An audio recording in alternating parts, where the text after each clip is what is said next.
Hello and welcome, you wonderful, wonderful Seacourt Sports Report viewers.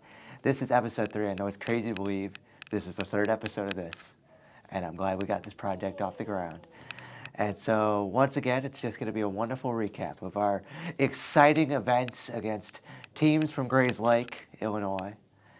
And then I'm going to give a little musings on some college basketball stuff as we kind of shift from college football. Obviously, playoff and bowl games still to come, but college basketball just about to get really into full swing with conference play in just a few moments here. So let's start with the important stuff, the Seacourt basketball stuff, the things you guys care most about, Seacourt sports. Alrighty, so our girls basketball team at the day of this recording, so this is Thursday, was it Tuesday night, went in to Grayslake North and obliterated them. What a great performance once again by our ladies, and they seem to be peaking just at the right time, right as conference play heats up, and they seem like they're going to be a perennial power this year that's going to be able to try and knock down some giants as we get later and later in the season. So congrats to them. Let's keep doing that. Alrighty. So boys basketball had a big game yesterday. It was to be 3-0 in the conference against Grayslake Central, a team that went to sectionals last year. They're a great team. We hadn't beat them in a long, long time. And you know what?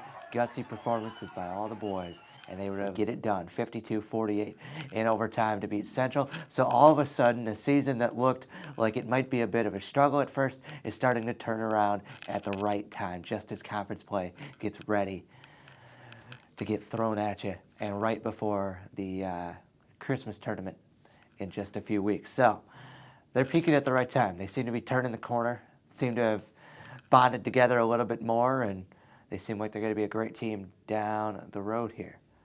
Alrighty. So transitioning just a little bit here. We're going to stay on the topic of basketball, but we're going to shift it from high school basketball to college basketball. Obviously, college basketball, what a wonderful, wonderful, wonderful sport it is. And wonderful atmospheres. Now, my favorite team, Wisconsin, they play Chicago State next Friday.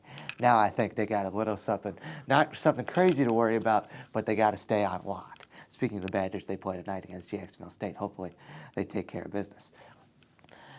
Speaking of my other favorite team, the school I'm going to go to next year, the Butler Bulldogs. They're 8-2. Hopefully, going to be 9-2 tonight. Have a walkover an opponent, but they start conference play off this next week. So, going to be a big week for them. And hope they get off to the strong foot, get off on the right foot. They seem to be playing a lot better. They're gelling a lot better. But enough about my teams. Let's talk about who's actually going to win the dance this year. Let's talk about perennial forces that should be able to compete for the title this year. Obviously, I've always been high on Houston. I'm going to stay high on Houston. Houston. Purdue and Arizona, they're going to tussle in Indianapolis this weekend on Saturday. We'll get a good look at who's the definitive #1 to start this year. But let's be real. Are either of these teams going to win in March? No. Houston, Kansas, Connecticut. Those are teams that are built to win in March.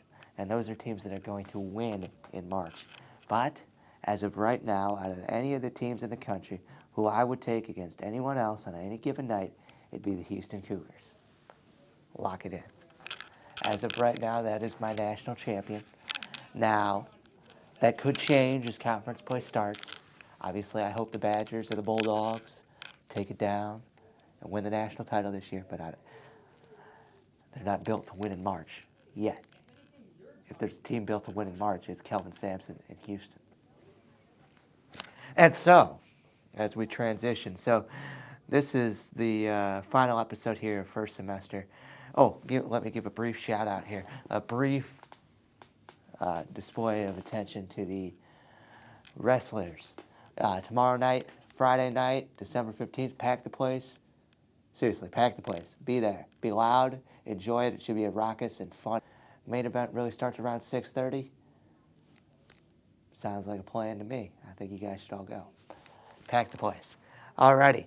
And so, thank you so much, you guys, for watching, for enjoying, hopefully, for listening, and just listening to me ramble for a long time here. And get a special shout out to our crew, Max and Miss A. And I can't wait to look over this over the Christmas break and think, okay, what can I do better? What can I incorporate a little bit more and we're going to roll from there. Alrighty, so for my third weekly episode of Seacourt Sports Wrap-Up, I'm Jamie Healy. Thank you guys so much. Have a wonderful, wonderful Christmas and a Happy New Year. Happy holidays to all you wonderful, wonderful, wonderful people. Thank you for watching. I'm Jamie Healy. Until next time, until 2024, signing off.